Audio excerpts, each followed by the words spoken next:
Stellt euch vor, ein Nekromant schickt eine Armee Skelette auf das Schlachtfeld. Der Gegner antwortet dann mit Engeln. Und irgendwo landet dann plötzlich ein Drache mitten im Kampf. Und ihr denkt, was erzählt er da? Aber das alles passiert in einem Kartenspiel. Heute schauen wir uns hier Heroes of Might and Magic The Card Game an. Ein Spiel, das Kartenstrategie mit einem taktischen Schlachtfeld kombiniert, auf dem sich eure Armeen dann bewegen. Bevor wir starten, ein kurzer Hinweis. Dieses Video entstand in Zusammenarbeit mit Icon Studios, die mir dieses Exemplar zur Verfügung gestellt haben. Ich zeige euch jetzt, wie das Spiel hier funktioniert, damit ihr euch selber ein Bild machen könnt. Los geht's! Hallo liebe Brettspiel, Freunde, und schön, dass ihr wieder reinschaut. Wie schon erwähnt, schauen wir uns heute Heroes of Might and Magic The Card Game an.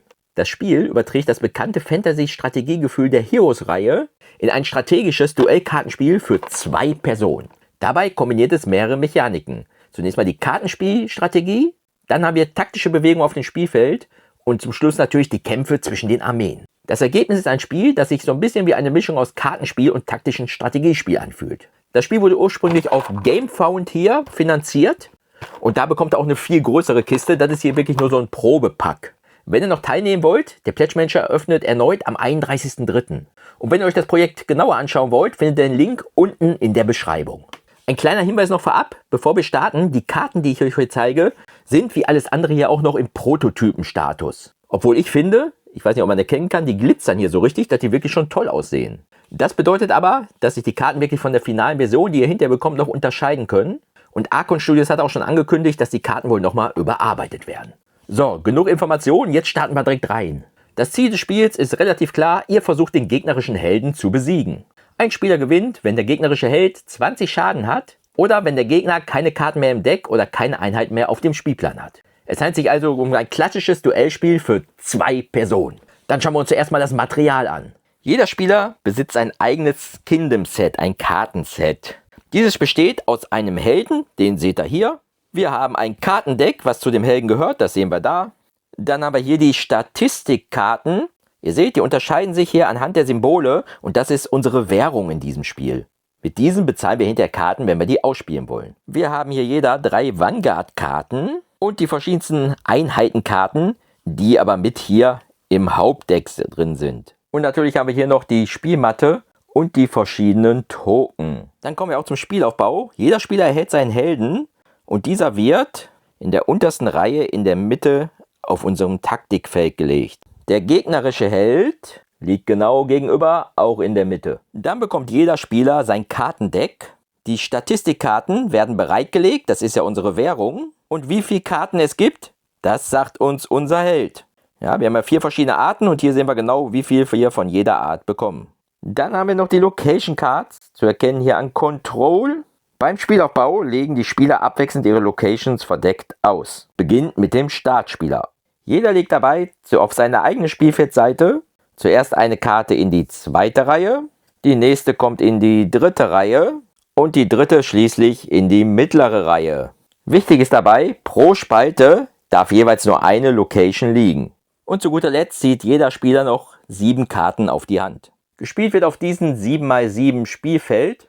Die Helden starten jeweils auf ihrer Seite und neue Einheiten erscheinen zunächst neben dem Helden. Von dort bewegen sich dann später über das Spielfeld und greifen zum Beispiel Gegner an. Das Spiel läuft über mehrere Runden. Innerhalb einer Runde wechseln sich die Spieler mit ihren Spielzügen ab. In eurem Zug dürft ihr dann genau eine der folgenden Aktionen durchführen. Zum Beispiel könnt ihr eine Karte spielen, eine Einheit aktivieren, den Helden aktivieren oder passen. Nachdem ihr eure Aktionen dann durchgeführt habt, ist euer Gegner an der Reihe. Habt ihr irgendwann beide gepasst, dann endet die Runde. Und dann werden alle Einheiten wieder bereit gemacht und eine neue Runde beginnt. Dann schauen wir uns nochmal die Karten genauer an. Was finden wir jetzt alles auf so einer Karte? Hier oben haben wir zunächst mal die Kosten stehen. Das heißt, da steht eine 3 mit diesem Symbol hier und ich habe ja gesagt, die Karten müssen wir bezahlen. Das heißt, wir nehmen 3 Karten mit diesem Symbol und müssen diese dann auf die Seite drehen. Hier oben sehen wir den Namen der Karte. Wir haben hier einen Angriffswert. Hier hinten haben wir Lebenspunkte. Und hier haben wir Bewegung. Zusätzlich haben wir unten noch Kartentexte mit Fähigkeiten. Diese ganzen Werte bestimmen, wie die Karte im Spiel eingesetzt wird. Außerdem haben wir 4 Arten von Statistikkarten. Wir haben einmal Attack, Defense, Power und Knowledge, Wissen. Diese werden während des Spiels, wie gesagt, genutzt zum Bezahlen der Karten. Nutzt ihr während des Spiels eine Karte zum Bezahlen, dann dreht ihr die auf die Seite. Am Ende der Runde wird die Karte wieder refreshed. Eine wichtige Regel bei den Statistikkarten gibt es noch, und zwar könnt ihr jederzeit 2 beliebige Karten abwerfen, um ein fehlendes Symbol zu ersetzen. Außerdem darf ein Spieler einmal pro Runde eine Karte aus seiner Hand als Statistikkarte ausspielen. Die Karte ist zwar den Rest des Spiels weg, aber wir haben dafür sozusagen mehr Bezahlung. Da, wo die Karte hingelegt wird, zu dieser Art Währung gehört sie bis zum Ende des Spiels. Hier in dem Fall Defense. Im Spiel gibt es noch mehrere verschiedene Kartentypen. Hier, das haben wir schon, einmal die Einheiten. Die Einheiten bilden unsere Armee. Wenn wir eine Einheit ausspielen, erscheint sie auf dem Spielfeld direkt neben eurem Helden, waagerecht oder senkrecht angrenzend. Und neue Einheiten kommen zunächst erschöpft ins Spiel. Das heißt, ihr könnt sie während dieser Runde nicht mehr nutzen, wenn ihr sie eingesetzt habt. Neben den Einheiten gibt es im Spiel auch Ability Cards. Diese Karten stehen für besondere Effekte oder Reaktionen, die eine Spielsituation direkt beeinflussen können. Auch hier findet man die Kosten, Kartennamen, Trades und den Effekttext. Ability Cards können je nach Karte unterschiedlich funktionieren. Manche lösen ihre Effekte sofort aus, andere reagieren auf bestimmte Situationen im Spiel. Dadurch sorgen sie oft für zusätzliche taktische Möglichkeiten und können genau im richtigen Moment eine Partie kippen. Dann haben wir als nächstes die Zauberkarten. Die haben einen sofortigen Effekt. Und wenn ihr den ausgespielt habt, werden sie sofort danach abgelegt. Den Effekt erkennt ihr hier. Und den Zauber erkennt ihr hier oben an den Zauberstab. Wie Harry Potter. Als nächstes haben wir die Artefaktkarten. Und die geben uns auch einmal Effekte oder einen dauerhaften Bonus während des Spiels. Hier steht Ongoing, das heißt, den können wir während des ganzen Spiels liegen lassen. Und zum Beispiel hier Once per Round, also einmal pro Runde nutzen. Schön, wie die Karte hier glitzert, seht ihr das? Und dann haben wir hier noch 3 Locations, die haben wir gerade während des Spiels schon hingelegt. Und die werden aktiviert, sobald ein Held diese Location besucht. Ja, das heißt, hier war mein Held, ich laufe mit dem dahin und dann habe ich halt die ganze Zeit diese Fähigkeit, die hier auf der Location steht. Im Spiel gibt es 3 Arten von Einheiten. Wir haben hier einmal die Ground Units, also die sind für Nahkampf, das erkennt ihr hier an dieses Symbol, das ist sehr klein. Dann haben wir hier die Flying Units, die können halt über andere Einheiten hinwegfliegen und sind auch für den Nahkampf gut. Dann haben wir hier die Ranged Units, das sind Fernkämpfer und die können unsere Gegner hier aus der Distanz treffen. Die können auch den Nahkampf durchführen, aber dann wird halt der Schaden halbiert. Wenn eine ausgespielte Einheit aktiviert wird, dann darf sie sich bewegen. Wie viel sie sich bewegen darf, erkennen wir hier an diesem grünen Pfeil. Und wir können uns dann horizontal oder vertikal bewegen. Heißt, die hat eine Bewegung von 2. Ich könnte zum Beispiel sagen 1, 2. Ich gehe hier oben hin. Oder ich hätte auch hier 1, 2 gehen können. Da das eine Nahkampfeinheit ist, könnte ich jetzt nicht zum Beispiel 1, 2, weil hier liegt schon eine Karte. Da wird das Feld für mich blockiert. Anders hier bei den fliegenden Einheiten. Wenn ich mich damit bewegen, dann kann ich auch über andere hinwegfliegen. Das Aktivieren der Karte ist ja neben Karte ausspielen und passen die zweite Möglichkeit. Und wie schon gezeigt, könnte ich mich mit der Karte bewegen. Sollte ich meine Bewegung neben einer gegnerischen Karte beenden, dann findet danach optional ein Angriff statt. Dabei gibt es eine wichtige Regel zu beachten. Pro Runde darf jede Einheit nur einmal aktiviert werden, also bewegt werden und angreifen. Als Zeichen, dass sie aktiviert wurde, legen wir hier so einen Marker drauf. Einheiten können auch verstärkt werden. Jede Einheit besitzt erstmal eine Gruppengröße von 1. Diese Gruppengröße können wir verstärken, indem wir zum Beispiel hier eine identische Karte spielen. Hier haben wir Skeleton, hier ist auch Skeleton.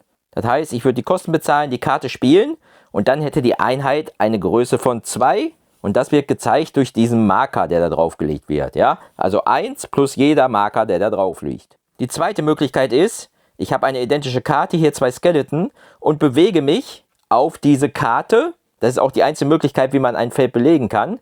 Dann würde die Karte auch verstärkt werden und die Karte, mit der ich mich bewegt habe, auf diesen Skeleton, kommt dann raus. Schauen wir uns mal einen Beispielzug an. Ich habe jetzt hier eine Einheit neben meinen Helden, hätte jetzt 3 Bewegungen, ich nehme aber nur eine Bewegung und bleibe hier neben dem gegnerischen Mönch stehen, weil ich diesen gerne angreifen würde. Und jetzt findet der Kampf statt und der wird folgendermaßen berechnet. Hier in dem Fall hätte der Skelett eigentlich eine Angriffsstärke von 1. Da wir aber 2 Verstärkungen drauf haben, hat er nun eine Angriffsstärke von 3. Der Mönch kann insgesamt 4 Schaden schlucken und würde jetzt schon mal so einen 3er Schadensmarker auf seine Karte bekommen und hätte dann nur noch ein Leben über. Falls die verteidigende Einheit, in diesem Falle hier der Monk, in dieser Runde noch nicht reagiert hat, kann sie jetzt eine Vergeltungsattacke ausführen. Pro Runde geht dies aber auch nur einmal und das wird dann mit diesem Marker hier angezeigt. Und die Vergeltungsattacke würde dann hier 4 Schaden geben auf den Angreifer, Das hatten wir ja gesehen. Der Skelett hat eigentlich nur einen. Plus die beiden Einheiten wäre dann 3. Da er 4 Schaden bekommt und nur 3 hat, wäre die Karte raus aus dem Spiel. Während des Kampfes habe ich noch die Möglichkeit, den Kampf ein bisschen mit Karten zu beeinflussen. Zum Beispiel für eine Einheitenkarte, die ich dann ausspiele, zählt der Angriffswert um +1. Alle anderen Karten können den Schaden um 1 reduzieren. Auch unser Held sitzt sich nur voll rum, er kann auch aktiviert werden. Bei einer Bewegung kann der Held sich bis um 3 Felder bewegen. 1, 2 und dann würde ich jetzt hier mit dem Helden den Ort besuchen. Und solange der Held dann hier den Ort im Besitz hat, kann ich immer diese Aktion machen. Hier dürfte ich zum Beispiel einmal pro Runde eine weitere Karte nachziehen.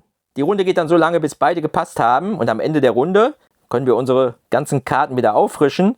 Sollten hier so Angriffs-, Verteidigungs- oder Bewegungsmarker drauflegen, kommen die weg, die Karte wäre wieder verfügbar und jeder zieht Karten nach von seinem Deck. Man darf aber nie mehr als 7 Karten auf der Hand haben. Und das war der Regelüberblick zu Heroes the Might and Magic the Card Game.